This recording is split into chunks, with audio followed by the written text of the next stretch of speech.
Good morning, सुप्रभात, केम छो, सलाम। उम्मीद है आप सब लोग बेहतर होंगे, अपना ध्यान रख रहे होंगे। आप में से कई सारे कमांडोज मुझे अक्सर सजेशन देते हैं कि सर आपको एक ऑफलाइन कोचिंग इंस्टीट्यूट खोल लेना चाहिए जो बायोमेंटर्स का कोचिंग इंस्टीट्यूट हो और उसमें कई बच्चे ऑफलाइन आकर पढ़ सके, तो क्योंकि ऑफलाइन पढ़ने में एक अलग तरह का मजा आता है। तो मैं आपकी एक बात से सहमत हूं कि ऑफलाइन जब आप क्लास में पढ़ रहे होते हैं तो टीचर आपके सामने होता है ना, तो आप रियल टाइम उससे आप कम्युनिकेट कर पाते हैं। लेकिन मैं एक बात आपको क्लियर कर दूं कि ऑनलाइन का अपना एडवांटेज है, ऑनलाइन का अपना एडवांटेज है, ऑफलाइन का अपना एडवांटेज है।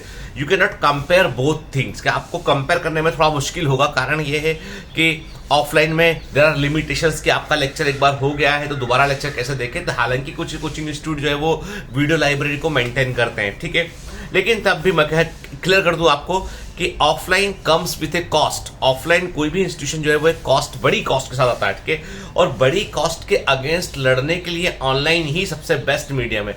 हम लोग जो पर्पस, जिस पर्पस से शुरुआत किए थे इस चीज को, बायोमेंटर्स को शुरू किए थे, उसका पर्पस वही था कि जो बच्चे ऑफलाइन की कोचिंग इंस्टीट्यूट की फीस नहीं दे सकते हैं, क्या वो बच्चे एग्जाम निकालने के लिए उन बच्चों को कोई गाइडेंस नहीं मिलेगा क्या?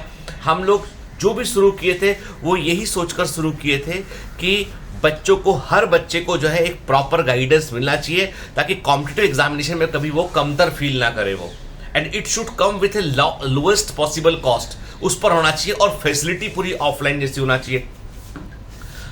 तो आप बोलोगे सर लेकिन ऑफलाइन इंस्टीट्यूट तो बड़े बड़े रिजल्ट देते हैं। आप सिर्फ इतना कीजिए कि आप उन रिजल्ट्स की, मैं कोई बड़ा दावा नहीं करता, पर रिजल्ट्स की ऑथेंटिसिटी को चेक कर लीजिएगा तो कई रिजल्ट्स बड़े ऑथेंटिक होते हैं, लेकिन कई रिजल्ट्स ऐसे होते हैं जो करस्पॉन्डेंस कोर्स, डीएलपी, पीएलपी, भगवान जाने क्या क्या चल रहा है, तो उसके रिजल्ट होते हैं, ठीक है। खैर, हम उस विवाद में नहीं पड़ते हैं। हम जो बात यहाँ कहना चाहते हैं वो ये है कि ऑफलाइन इंस्टीट्यूशन का अपना महत्व है बेटा। यदि आप अफोर्ड कर सकते हैं, आप यदि आपके पास रिसोर्सेज हैं और आप अपने आप को वहाँ पर जाके एकोमोडेट कर सकते हैं तो कोई बुराई नहीं है, ठीक है, कोई बुराई नहीं है। क्योंकि ऑनलाइन वाला टीचर तो आपके साथ तब भी जुड़ा होगा, तब भी मोबाइल फोन आपके पास में होगा, मेरे को तुम छोड़ के कहीं नहीं जा सकते हो, ठीक है। लेकिन ऑनलाइन में यदि आप जुड़े हैं तो आपको उसको ऑफलाइन के समान ही शिद्दत के साथ यहाँ पढ़ना पड़ेगा, ठीक है। ऑनलाइन में जो दिक्कत है वो ये होती है कि कई बार हमें कुछ डाउट होते हैं, टीचर से डायरेक्टली हम कम्युनिकेट नहीं कर पाते हैं हम, ठीक है। लेकिन ऑनलाइन के टीचर इस बात को बहुत इंश्योर करते हैं कि आपके डाउट ना उठे। वो जितने पॉसिबल क्वेश्चन है वो सारे पॉसिबल क्वेश्चन को अपने डीपीएस में टेस्ट में ले चुके होते हैं, सबके एक्सप्लेनेशन दे चुके होते हैं। तो ऑलमोस्ट बहुत हद तक हम प्रॉब्लम को रिजॉल्व करने की कोशिश हम लोग कर रहे हैं। अभी भी बहुत कई माइल्स जाना बाकी है। अब ये अचानक से मैंने सुबह सुबह आपसे ये बात क्यों की, क्योंकि मेरी एक स्टूडेंट ने मुझे एक अपनी स्टोरी भेजी। उसने मेडिकल कॉलेज में पढ़ रही है, अनदिता शाह नाम है उसका, तो वो मेडिकल कॉलेज में है वेस्ट बंगाल के अंदर। उसने बताया कि सर जब मैं छोटी बच्ची थी मैं बहुत शरारती थी, मैं पढ़ने लिखने में मेरा कोई ज़्यादा मन नहीं था, और उस समय मेरे मन में ये भावना थी कि मुझे पुलिस बनना है। मतलब मुझे पुलिस में जाने की, मेरी पुलिस फोर्स में जाने की मेरी बड़ी इच्छा थी। थोड़ी बड़ी हुई मैंने पढ़ने में अपने आप को जो है वो सीरियसली इन्वॉल्व किया अपने को। 5वीं 6वीं क्लास में मैं बहुत थोड़ा पढ़ना शुरू किया, मैंने क्लास में भी ठीक से परफॉर्म करना शुरू किया मैंने, और मेरी इच्छा थी पुलिस में जाने की। लेकिन जैसे जैसे पढ़ते पढ़ते मुझे ऐसा लगा कि पुलिस का जो काम है उसमें थोड़ा सा जो है वो वायलेंस भी इन्वॉल्व है, पावर इस तरह का है, रॉ पावर है कि भाई किसी को डांट दिया, मार दिया, के तमाम चीज़ें उसमें। तो मूवीज़ भी देखी उस दौरान कुछ, तो मेरा मन ऐसा किया कि नहीं, मुझे कुछ ऐसा करना है इसमें कि मैं ह्यूमंस के लिए कुछ कर सकूं, किसी की सेवा कर सकूं, किसी का बेहतर कर सकूं। तो मुझे सबसे बेस्ट लगा मेडिकल प्रोफेशन।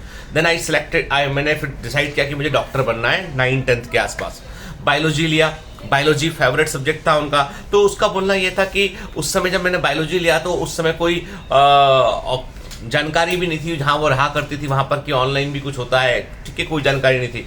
आपको बता दूं, मैं एक छोटा ब्रेक दे रहा हूँ स्टोरी में।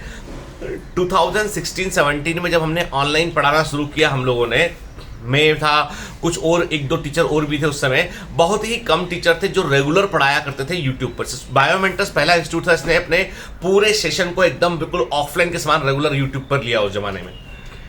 तो उस समय लोग बोलते थे कि ऑनलाइन से कुछ नहीं होता है, ऑनलाइन इज गार्बेज, ऑनलाइन मतलब ये कि पाप है। मतलब यदि ऑनलाइन से कोई पढ़ रहा है तो लोग उसका मजाक उड़ाया करते थे कि ऑनलाइन से पढ़ रहे हो तो, ठीक है, तू ऑनलाइन से कभी निकला आज तक कोई आदमी ऑनलाइन से, ऐसा बोला करते थे। आज प्रूफ कर दिया हम लोगों ने, हमारी पूरी टीम ने प्रूफ कर दिया है कि 5000 के आसपास सिलेक्शन, 5000 से ऊपर सिलेक्शन अकेले बायोमेंटर से हुआ, अकेले बायोमेंटर से हुआ। अब आप सोच लीजिए, ठीक है। तो ऐसा मजाक नहीं, बड़े फिगर से सारे, ठीक है। तो कहने का मतलब ये है कि तो फिर उसने बोला कि भाई, जब मैंने उसने बोला कि जब मुझे जो है वो कोई कोचिंग इंस्टीट्यूट ज्वाइन करना चाहिए, तो उसने अपने गांव में कहीं रहा करती थी, वहां से कलकत्ता जाके, कलकत्ता में कोई कोचिंग इंस्टीट्यूट था, जो है ना, समझ रहे हैं आप, क्या आसमान की तरफ इशारा करके बोल रहा हूँ, एक बड़ा सा कोचिंग इंस्टीट्यूट था, बड़ी बड़ी भारी बिल्डिंग थी, बड़ा भारी उसका तामझाम था उसका, ठीक। और समझ गए ना, ठीक है। तो कहने का मतलब ये है कि वहां पे एडमिशन लिया उसने। अब वहां जाके देखा उसने कि गांव से निकल के एक बच्चा जब वहां पहुंचता है, देखता है कि कई बच्चे ऐसे हैं जो अमीर परिवारों से हैं, है ना, उनके बैग से लेके, उनके कपड़ों से लेके सब चीजें थोड़ा वो दिखाई पड़ता है। हालांकि उनका जो कोचिंग में जो चलती है, ड्रेस चलती है, लेकिन वो एक ग्रैंड गेस्चर से दिखाई पड़ता है कि यार ये रिच परिवार से हैं, कारें छोड़ने आ रही हैं, कारें लेने आ रही हैं उनको, वो भी देखा उन्होंने। तो उसने कहा कि बड़ा गाँव से निकल के आके बड़ा अजीब लगा करता था कि मतलब हम इतने बड़े लोगों के साथ कैसे रह लेंगे।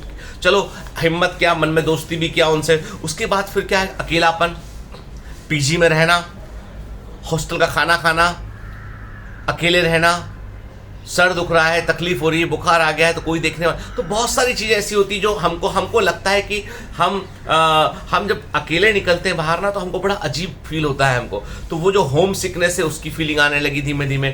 फिर जो है वहाँ पे जब पढ़ाते थे तो कुछ बातें समझ में नहीं आती थी, और क्लास में कई सारे बच्चे बैठा करते थे, तो उनके सामने खड़े होकर अपना क्वेश्चन पूछने में एक मन में संकोच हुआ करता था, मन में एक हीन भावना टाइप की आने लगी। सच्ची कहानी बताइए। तो उसके चलते फिर क्या हुआ, उसके चलते ये हुआ कि धीमे धीमे पर्सनल ऐसा लगने लगा कि मेरा नहीं हो पाएगा, दुखी मन रहने लगा। और फाइनली जो है वो महीने गुजरते चले गए, लेकिन इम्प्रूवमेंट कुछ नहीं हुआ। कहने को एक ऑफलाइन इंस्टीट्यूट था, इसमें खूब सारी फीस देकर पढ़ने गए हुए थे, वहाँ पे तमाम बैचेज चल रहे थे, सब कुछ था उसमें, लेकिन मन अंदर से हार चुका था।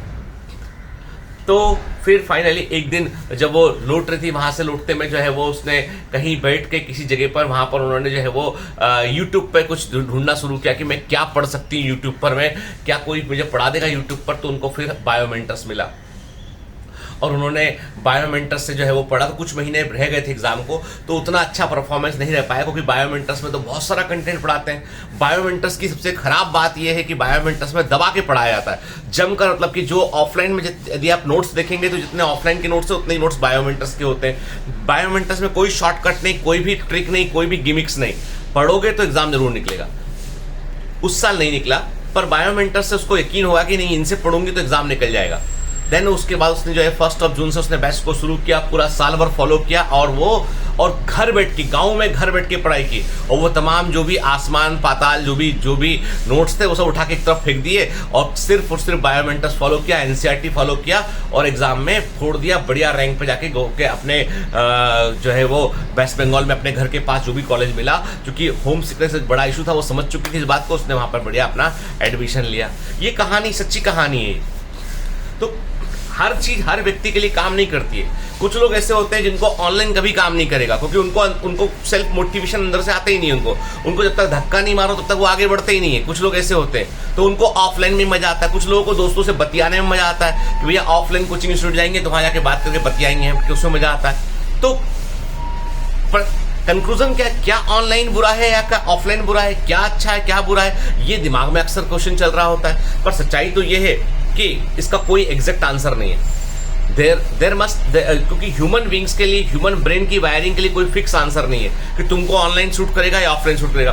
तुमको शूट करेगा सिर्फ एक ऐसा टीचर जिसकी बात तुमको समझ में आती हो, चाहे वो ऑनलाइन अवेलेबल हो चाहे वो ऑफलाइन अवेलेबल हो, वही तुम्हारे लिए काम करेगा। ये दिमाग में डाल लो बात, क्योंकि everything is about the transmission of knowledge, कि मेरा नॉलेज तुम तक कैसे पहुंचता है और तुम कैसे परसीव करते हो, कैसे उस पर रिस्पॉन्ड करते हो, वो इंपॉर्टेंट चीज है।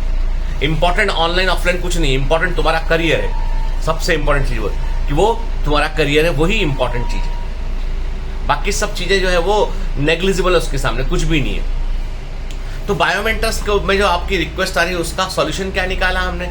उसका सॉल्यूशन हमने ये निकाला है कि हमारा जैसे ही कमांड सेंटर तैयार होगा हमारा, तो कमांड सेंटर में हम आपके लिए, क्योंकि आपको ऑफलाइन वाला फील चाहिए, तो हम लोग कोई फिक्स ऐसा नहीं करेंगे कि भाई 30-40 हज़ार चार्ज लेके आपको बोला भैया ऑफलाइन पढ़ने जाओ, ये जाओ वो जाओ, नहीं, कुछ नहीं। ठीक है, we will open a contact session. हम एक कॉन्टेक्ट सेशन ओपन करेंगे भैया कि 7 दिन का कॉन्टेक्ट सेशन है, सुबह से रात तक क्लास चलेगी 7 दिन, तुमको जितना पढ़ाया रिवाइज कर देंगे, जो डाउट है पूछ लो हमसे, बात खत्म। जिसको आना है, जिसको नहीं आना मत आए। ठीक है, मतलब हम अपने मेन पर्पज से डेविएट नहीं होंगे, लेकिन आपको मुझसे मिलना है, मेरी टीम से मिलना है, आपको टीचर से वाला फील चाहिए, तो फील के लिए हम कोशिश करेंगे। फिर रही बात, बहुत कोशिश किया हम लोगों ने, बहुत प्रयास किया हम लोगों ने प्रिंटेड स्टडी मटेरियल का, लेकिन प्रॉब्लम यह है कि Biomentors is a dynamic institute. Her bar notes में बदलाव होता है, हर बार नोट्स के अंदर नई चीजें को इंसर्ट करते हैं, हर बार पेपर को देख के पेपर के ट्रेंड के अकॉर्डिंग चलते हैं, टीचर्स अपने अकॉर्डिंग हर बार और इंप्रूव करते हैं चीजों को। तो वो जो इंप्रूवमेंट है वो कभी भी एक बार प्रिंट होने के बाद नहीं हो सकता है, वो छप गया मतलब छप गया वो। तो वहां पे एक बड़ा इशू है। हमारे लिए बहुत अच्छा बिजनेस प्रोपोजिशन है कि हम छाप कर जो है एक मार्जिन पे आपको बेचना शुरू कर दें, पर हम वो नहीं करेंगे। क्यों नहीं करेंगे हम? क्योंकि हमने इस बात की कमी को पहचाना, हमने नहीं, हम लोग डायनामिक इंस्टीट्यूट है कि हमको जो है चीज़ों को और इंप्रूव करना और बच्चों को मेरिट मिलाना। मतलब मेरा टारगेट ये कि 1 से 10 तक की रैंक में अधिकांश बच्चे बायोमेंटर्स के हों, वो मेरा टारगेट है। और जब तक ये मुझे हासिल नहीं आता है तब तक मैं रुकूंगा नहीं, थमूंगा नहीं, मैं और बेहतर करने की कोशिश करता रहूंगा, और बेहतर से बेहतर। आज मैं सिर्फ बायोमेंटर्स की बात किया हूं। आप बोलोगे इसका टेक अवे, मैंने कहा ना आपसे कि टेक अवे ये है जो स्टोरी जो मैंने आपको बताई, उसका टेक अवे ये है जो मैं महसूस करता हूं कि आप जब किसी उद्देश्य को लेकर इसके प्रारंभ करते हैं ना, तो आपको रास्ते में बहुत सारे जो है आपको लालच मिलेंगे, बहुत सारे आपको जो है वो डेविएशन मिलेंगे, पर आप अपने मूल उद्देश्य से कभी डेविएट मत होना। बायोमेंटर्स की जब शुरुआत हुई थी ना, कुछ नहीं था, जीरो था ये इंस्टीट्यूट, जीरो, एक बड़ा शून्य था, कुछ नहीं था।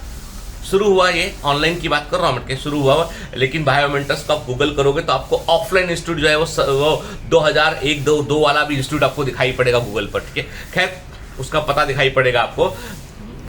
तो बायोमेंटर जो है वो जब शुरू हुआ तो वो कुछ नहीं था, कुछ बच्चे थे उसमें पढ़ा करते थे, धीमे धीमे तो एक्चुअली जिस मिशन से हमने जिस चीज़ को शुरू किया, तो उस जमीर को, उस मिशन को हम छोड़ नहीं सकते हैं। हमारे भी अंतर मन के अंदर वो कोई एक चीज़ है जो हमको मोटिवेट करती है,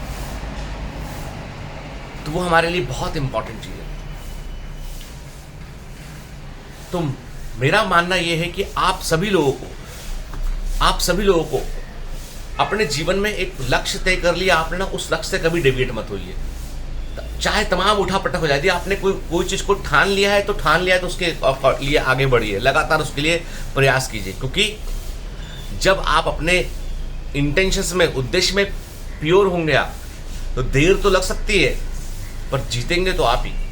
eight the end of the जो है वो हम बात करें, एंड ऑफ द डे आपके पास ही जीत का खिताब होगा। मैं कह रहा हूं आपसे कि विनर तो आप ही बनेंगे। इतने तमाम उठा पटक में देखा जाए तो highest result, highest number of selection सिर्फ और सिर्फ बायोमेंटर से रहा है। और इसमें मेरा कंट्रीब्यूशन मैं नहीं मानता, क्योंकि मैंने तो हजारों बच्चों को पढ़ाया है, सभी तो नहीं निकल गए। ये उस कमांडो के अंदर की अंतर ज्वाला है, उसके अंदर की जो है वो चिंगारी है जो उसको सफल दिलाई है। बेटा वैसी चिंगारी अंदर रखो। मैं कह रहा हूँ फोड़ क्या होगा एग्जाम में। All the best. चलो मिलते हैं कल, फिर कल एक कहानी सुनाऊंगा मैं। आज मैंने अपनी बात की आपसे बहुत सारी, कई बार मेरा मन करता है आपसे कम्युनिकेट करने का, आज थोड़ा लेट भी हो गया हूँ मैं, लेकिन कोई बात नहीं। आज मैंने अपने मन की बात आपसे शेयर की है, क्योंकि आप मुझसे बहुत सारे क्वेश्चन करते रहते हैं, मुझे मिलते रहते हैं, टीम मुझे बताती रहती है, तो मैं कहाँ उनका आंसर एक साथ करूँ तो मैं यहाँ उसका आंसर कर देता हूँ। ठीक है, चलो बाय बाय।